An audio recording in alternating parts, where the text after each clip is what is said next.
மக்கள். இந்த மக்களுக்காக யாராவது ஒருத்தன் செத்துன்னு அதில் என்னுடைய பேர் இருக்கட்டுமே.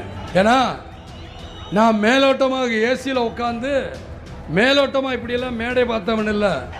ஏன் நானும் கருப்பு நீங்களும் கருப்பு ஒன்றும் பணம். உங்களையெல்லாம் எங்கேயோ உட்கார வச்சிருக்கலாம். ஒரு சீனாவை பற்றி பேசுகிறான், அமெரிக்காவை பற்றி பேசுகிறான். எனக்கு அதை பற்றியெல்லாம் பேச தெரியாது. ஆனால் சீனாவில் இருக்கிற மாதிரி வாழ வைக்க தெரியும் மக்களை. இப்பயும் நான் சொல்கிறேன், இன்னைக்கு நான் சொல்கிறேன், இதே மதுரையில் நான் பிறந்த ஊர்லங்கிறதுல சாட்சியாக முருகன் இங்கே இருக்கார். இதே முருகன் மேலே தர்காவும் இருக்கார். எல்லாரையும் சாட்சியாக வச்சு சொல்கிறேன். கிறிஸ்துவ மதம் நான் படித்த ஸ்கூல்கள் அதிகமாக இங்கே கிறிஸ்துவ ஸ்கூல் தான். அந்த ஸ்கூல்களின் சத்தியமாகவும் சொல்கிறேன், நிச்சயமாக லஞ்ச லாவணத்தை ஒழிக்க முடியும் முடியும் முடியும்.